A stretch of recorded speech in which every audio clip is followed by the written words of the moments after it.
Hey everybody, welcome to Workforce Gaming. I'm Brad, here with Doug. Hey. We got sent over a code for Lil Gator Game, Mm-hmm. which is a game that you actually played about half of, I feel like, 6 months ago. Yeah.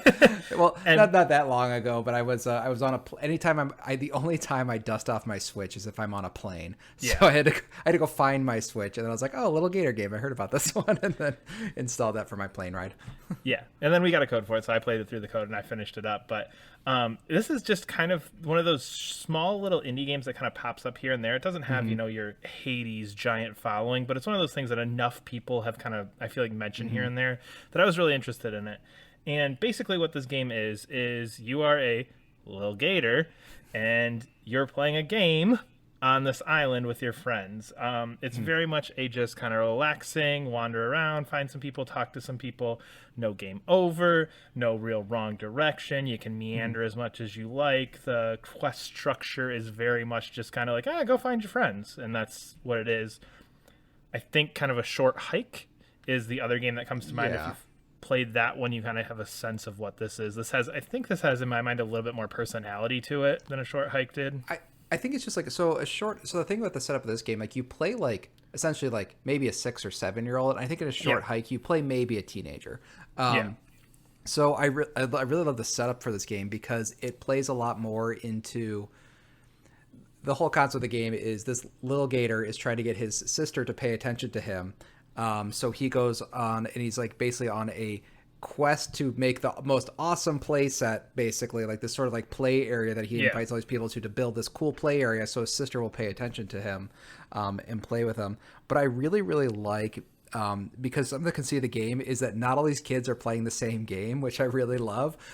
He goes to this island and he's told by one of his friends, oh, everybody's there on this island. I told them all that you're playing this game and they're all there for you. And then you actually go around and talk to the people, and like maybe a very small percentage of them are actually playing the game that you want to play.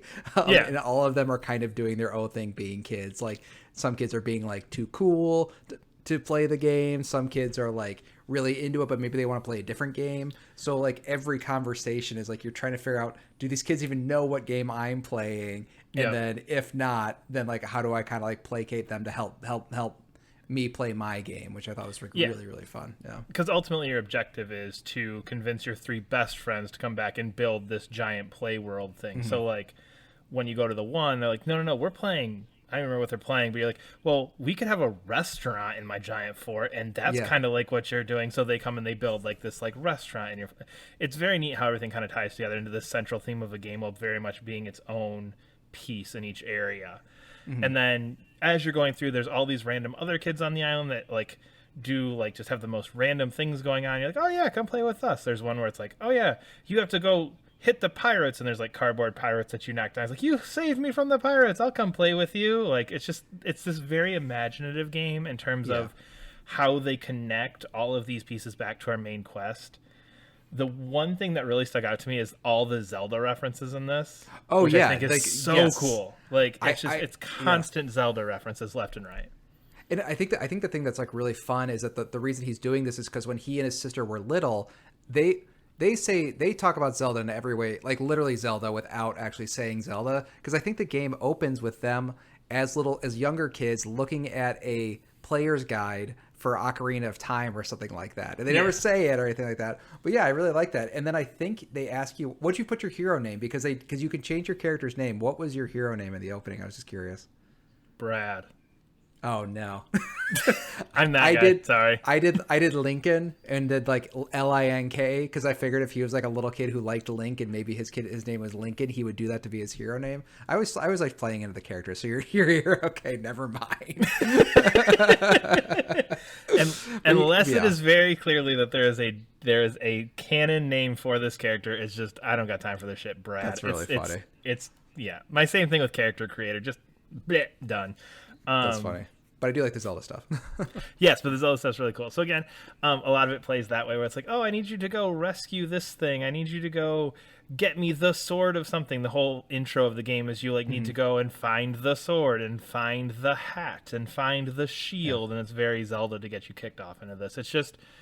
It's a quick, heartfelt thing that I think just they're amazing palate cleansers is what these types of games are, where it's just like, oh man, I played my Final Fantasy 16 and now I'm playing Jedi Survivor and then I'm going to play Sea of Stars. And it's like, no, here's just 3 hours of just kind of peaceful, relaxing, wandering through this island that looks very nice. You know, you've got a mountain area, you've got rivers, you've got beaches, just a very just calm, heartfelt game that I think, again, just has this really personal story to this person where it's like, okay, like there's clearly this dynamic between them and a sibling that's kind of coming out here in terms of how does my sibling respond to me?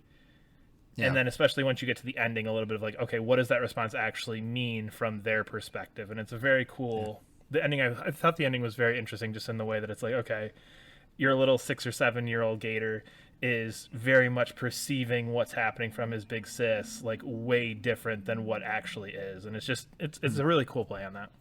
Yeah, and I think it really helps that the writing is really, really good. Yes, it's mechanically really, really fun. We didn't really talk about it, but it's like a lot of like Breath of the Wild mechanics, which is really kind of fun. But like really, the circle really, and everything. Yeah, but like really, really, really burned down. So yeah, it's like, you know, it's fun in Breath of the Wild, gliding. You know, it's fun in Breath of the Wild, jumping on your shield and sliding around. So it's climbing like really, everything. Yeah, it's really solid. It's super. I played it on Switch. It runs at 60 FPS and looks amazing. I was really shocked. So it's like this like really, really tight package of not only being like a fun kind of cute little game, it's just really, really well done. It's like just a really, really well made small game. I think that's also what kind of set a short hike apart, as opposed to being like, oh, a fun cute indie thing. It's like, oh no, this is just really well executed.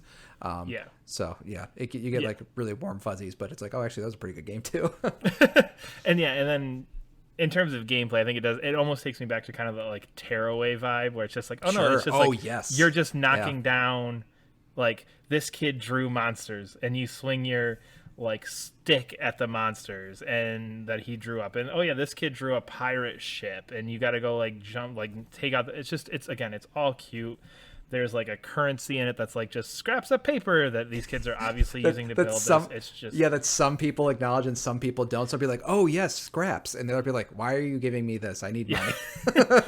Yeah, there's one scene in particular where it's like you interact with an adult and you're like, he's like, I need this money, and you're just like, no, here you go. And he's like, that's scraps of paper, kid. Like, I need money. So again, just cute things like that I think are just awesome.